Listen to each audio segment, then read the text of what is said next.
Welcome to the video for Lecture 2.3, in which we will discuss nucleic acids. Nucleic acids are important because they are used to encode our genetic information. These are photos of the 50-foot DNA sculpture in Green Hall at UC Davis.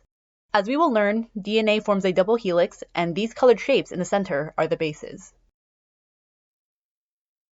Our learning objectives for this video are to recognize the general structure of nucleic acids, learn what distinguishes each of the nucleic acid bases from one another, learn what distinguishes DNA from RNA, and understand what their functions are. Let's begin with an overview of nucleic acids. All nucleic acids are composed of a 5-carbon sugar, here shown in green, attached to a nitrogenous base shown in blue, and phosphate groups shown in orange. They can have anywhere between 1 to 3 phosphate groups. These phosphate groups are what make nucleic acids negatively charged and therefore hydrophilic. An individual nucleic acid is referred to as a nucleotide. When multiple nucleotides are stringed together into a polymer, they form DNA and RNA. This is a rotating image of DNA, with the carbons making up the sugar in green, the nitrogens in blue, and the phosphates in orange.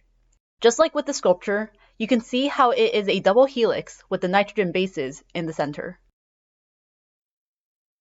As mentioned, the monomer form of nucleic acids are nucleotides. There are 5 different nucleotides that we will learn about, usually denoted by their letter abbreviations: A, C, G, T, and U. T is only found in DNA, and U is only found in RNA. We will learn more details about these nucleotides in our future lecture on DNA and RNA. For now, just know that the nitrogen base determines the type of a nucleotide. Some nitrogen bases have 2 rings, and these are referred to as purines. Other nitrogen bases have just 1 ring, and these are referred to as pyrimidines.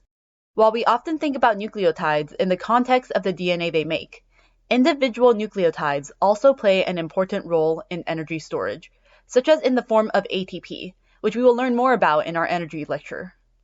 They can also be involved in cell signaling, which is a topic that is very interesting, but we unfortunately will not be going over in this class. When multiple nucleotides are combined, they make DNA or RNA. DNA has a deoxyribose sugar and stands for deoxyribonucleic acid. RNA has a ribose sugar and stands for ribonucleic acid.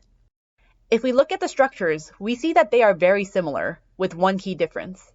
The ribose sugar has a hydroxyl group at this carbon, while the deoxyribose has a single hydrogen instead of a hydroxyl group. The absence of an oxygen here is why it is called deoxyribose. It's ribose without an oxygen. DNA is best known as the genetic material found in all living organisms. As we've shown, it is usually in the form of a double-stranded helix.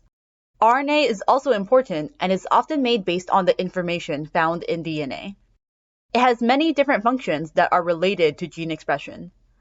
Unlike DNA, RNA is generally single-stranded, but often folds and binds to itself. Again, we will discuss this in more detail once we get to the DNA and gene expression lecture. Similar to carbohydrates, DNA and RNA strands are made when individual nucleotides form covalent bonds with one another. The covalent bond is formed specifically between the hydroxyl group of one nucleotide and the phosphate group of another. For example, let's say we had this nucleotide here, which happens to be A.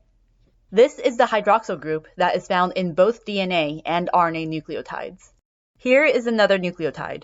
What's going to happen is that this oxygen in the hydroxyl group on the first nucleotide is going to form a bond with this phosphorus in the phosphate group on the second nucleotide. This results in the loss of the H in the hydroxyl group of the first nucleotide and the hydroxyl group on this phosphate. I do want to note that this is very much an oversimplification, and that this hydroxyl group that was removed from the second nucleotide is usually more phosphate groups. This pattern continues as the DNA adds more nucleotides to the strand. Double-stranded DNA is formed when 2 strands of DNA form hydrogen bonds with one another, as we can see with these dashed lines here. A purine will always pair with a pyrimidine. We will cover this again, but G always pairs with C, and A always pairs with T in DNA, and U in RNA. In this video, we learned that nucleic acids are composed of a sugar, a nitrogen base, and phosphate groups. We learned about 5 different nucleotides and that they can be distinguished from one another by their nitrogen base. These individual nucleotides play an important role in both energy storage and cell signaling. While the nitrogen base determines the nucleotide type, the 5-carbon sugar is what determines whether the polymer is DNA or RNA. DNA uses deoxyribose sugar, while RNA uses the ribose sugar. The function of DNA is to encode genetic information of an organism. RNA, on the other hand, can have many different functions that contribute to how genes are expressed. That's it for this video, and thanks for watching.